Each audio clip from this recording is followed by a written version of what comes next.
one and all, I'm Alexis, aka the Soft Reader, and today I'm here to do my September wrap-up. I ended up reading a total of 9 things in the month of September. Kind of a mixed bag this month. Some books I really liked, some books I liked significantly less, so we're just gonna go ahead and jump into it. I also do want to apologize if I sound kind of bad in this video. I've been like on and off sick for the past like 3 weeks. Starting with the book I liked least in the month of September, and that was Invictus by Ryan Groudon. I ended up giving this book a 2 out of 5 stars. I wanted to like this book, and I kept almost trying to talk myself into liking this book, but I just didn't. The characters for me were really flat. The romance, which is a huge part of the plot, in my opinion, I didn't like either the main romance or the side romance, and I feel like so much of this book was spent talking about the romance, and like so much of the characters were the romance. I can't even count on my 2 hands how many times one or more female characters was spending talking about the romance, and that got a little bit better in the second half of the book. But like at 40% of the book, I felt like nothing major had happened in the plot, and instead we were just talking a lot about romance. And I didn't care, I wasn't invested. The characters really weren't special to me, they really didn't burst with personality. And overall, I really didn't end up enjoying this. I wanted to, but I just didn't. The next book I read in the month of September was Summer Days and Summer Nights, edited by Stephanie Perkins. This is 12 stories all centered around summertime.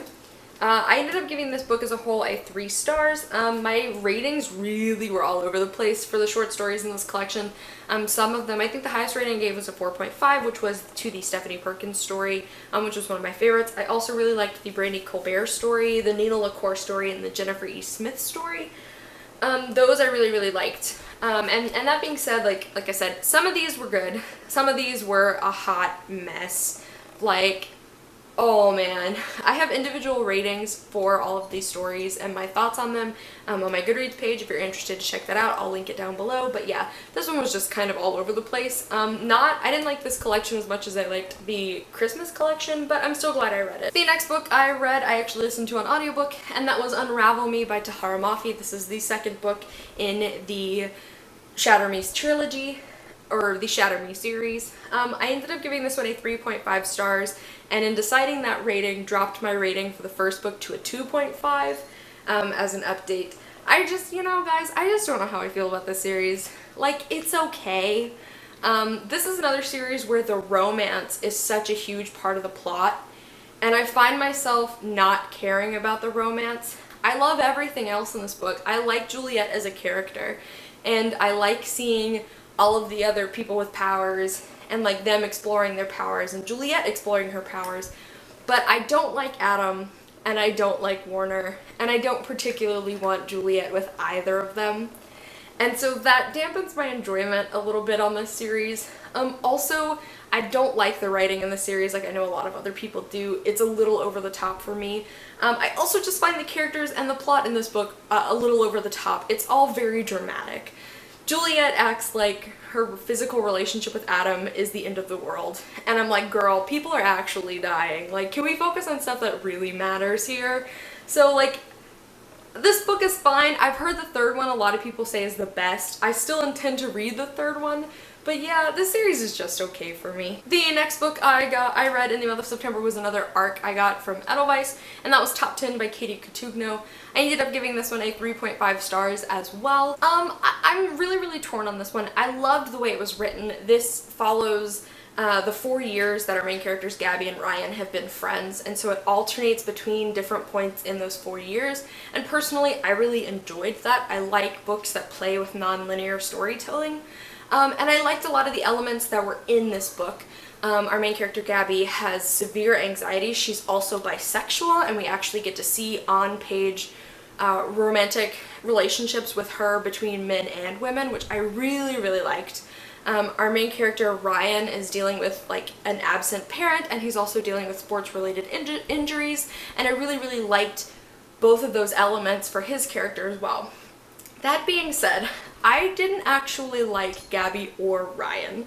Like, I liked all of the little interesting things about them, but they both were just not very good people. They weren't nice people. And at the end of reading this book, I honestly can't fathom why they were best friends for 4 years, because literally every chapter in this book was them getting into a colossal fight. And it's usually Gabby telling Ryan that, you know, sometimes she was insinuating that he was kind of stupid. Sometimes, you know, she was arguing with him about saying she knew what was best for him.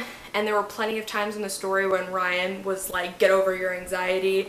And it was just, like, I just didn't like either of them. I don't understand their friendship. And so, like, that dampened my enjoyment for the book a lot. I will say I liked the ending. The ending goes in a direction you don't quite expect, and I appreciated that. But yeah, Top 10 by Katie Cotugno, first Katie Cotugno book. I ended up giving it a 3.5 stars. It was okay. I'm still intrigued to check out other works by her. The next book I completed in the month of September was the Hayden Game by Sally Thorne. I ended up giving this one a 4 stars. It was okay. I don't read a lot of chick lit. I don't read a lot of new adult. So for me, this book did drag a little. It's like 360 pages, and honestly, I feel like it could have been half of that and still gotten the same effect. I do have to say I liked Lucy, and for the most part I liked Josh as well. He could be kind of annoying sometimes. There were scenes, certain specific scenes I loved. Like there's a scene that is over a breakfast towards the end of the book that was probably one of my favorite scenes I've ever read in a book ever, because I thought it was great. But that being said, the individual ending of the book I didn't really love. Like, the ending of the book was kind of lackluster for me, and I kind of wished it hadn't wrapped up the way it did. I think people who like chick lit and or people who like new adult will love this book. It just wasn't necessarily the book for me, but I still do give it a 4 stars because I still think that that's a good rating for people who would like the book more, if that makes sense. The next book I'm going to mention I finished in the month of September. I listened to also an audiobook, and that was the Mark of Athena by Rick Riordan. This is the 3rd book in the Heroes of Olympus series by him. I ended up giving this one a 4 stars on Goodreads. I think I am going to stick with that, but I don't know how I feel about this series, to be honest. And I think my main problem with this series is that they're so big, but I don't feel like a lot of what happens is necessary. I feel like a lot of the trials and tribulations in these books is filler, is like just page fulfillment. And I hate that I feel that way, but that's the way I feel. And they're so big and so much happens, but it's still also super formulaic. You know, you can predict kind of what's going to happen every time a new tribulation or a new problem comes up, because Rick's books are all pretty formulaic that way. So I'm not loving this series, and I wish I was, but I'm just not. So I ended up giving this one a 4 stars. I'm okay with that rating. But I just hope the next 2 books are better for me. The next one I'm going to mention is another arc I read in the month of September, and that is One Darkthrone by Kendar Blake. This was my most anticipated release for the year of 2017. And it didn't disappoint me. I ended up only giving it a 4 stars. I didn't like it as much as I enjoyed the first book in the series, but I still thought this was a good installment for the series.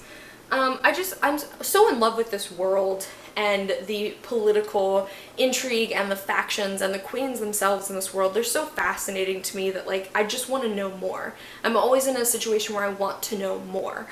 And so that didn't change in this book. I still really enjoyed it. I will say the reason I didn't give this 5 stars is because I did feel like it dragged a lot in some places, and I feel like some of the scenes and situations were so drawn out beyond what they really needed to be. And then I also felt like while this book went in a direction I wasn't expecting it to, and I liked the direction it went, I just wish that there was more danger in the series. Like, there's so much quote-unquote danger, but it doesn't really deliver in the way that it kind of promises to, and that kind of, you know, was okay with me in the first book because I got that it was a setup. But in this book, I do wish the book had gone there, and for me, it really didn't feel like it did. But I do hope that with the subsequent next 2 books in this series, we do see the series, you know, go there. The next book I'm going to mention was another arc I read in the month of September, and that is Before She Ignites by Jodi Meadows. I ended up giving this book a very, very strong 4 stars. It was my second favorite book I read this month, and I just loved this book so, so much. this is about dragons, and it's about a very intriguing main character who has anxiety in a fantasy world, and she takes medication for her anxiety in this fantasy world, and it's about a lot of political intrigue about the secret that she knows, and I just really enjoyed this. I do want to mention that the author of this book is Caucasian, she is white, but that the entire cast of this book are all people of color. As far as that goes, I am going to link Francina Simone's review down below. She is a reviewer of color, and she talks about her feelings about this book, obviously being a reviewer of color. So I will link that down below. Honestly, I wasn't even that intrigued to pick this book up until I saw her review, so I strongly urge you guys to all go watch her review. It's like 26 minutes, but she kind of does like a spoilery and non-spoilery part, so I highly recommend it. But I loved this book. I think this book is a really cool start in a brand new series. I thought the world in this was really intriguing. There's a lot of lore about the Fallen Isles where our main character Mira lives. And yeah, I really enjoyed this. I really want everyone to check it out because I think it's a really strong start in a series, and I love the cover, and like I hope that the cover game like keeps getting better with each book. But yeah, loved this. Second favorite book I read this month. I thought it was great. The last book I'm going to mention is my favorite book that I read in the month of September. It was another arc I had received, but my favorite book of the month of September was Far From the Tree by Robin Benway. This book is a quiet but beautiful book. It's not a kind of book that's packed with tension or packed with action. It's about these three siblings who all share the same mother, but they didn't know about each other until the start of the novel, and so they decide to meet each other, and they decide to try and figure out, you know, themselves and how they fit together as a family, and eventually they decide to look for their biological mother. And each of the three siblings is like dealing with something very unique to them, and it's just... I also want to mention that this book has one of the sisters, Maya, is a lesbian, and her queerness is so beautifully accepted by like every character in this book. One of the brothers, Joaquin, is a Mexican American. There's another character who's also a Mexican American character, and just I loved this book. Like, this book made me laugh, this book made me cry, this book made me frustrated. And I closed my Kindle and I finished reading it, and I was just so wowed that like such a quiet and subtle story exists for people who are dealing with such a wide variety of problems. And just like, I don't want to, like, there's so much I want to say but I can't because it's spoilery. But just know that I thought Far From the Tree by Robin Benway was a beautiful book. I gave it 4.5 stars, very near close to perfect in my opinion, and it's such a great book. Please pick it up. Like, it's such a good book. I think it's perfect for people who like quiet, powerful, contemporary books, because it's exactly what it is. Alright guys, so those were all of the books I read in September. It was a lot of arcs. I just pumped out reading arcs this month, and I feel like I'm gonna do that in October too. So we'll see, but yes, I enjoyed a lot of the stuff, like I said, I read in the month of September. Let me know if you've read any of these books, or if you're intrigued by any of these books, or if you'd like to see an individual review on any of these books where I talk more about them. Yeah, let me know in the comments below, and I'll see you guys soon with another video.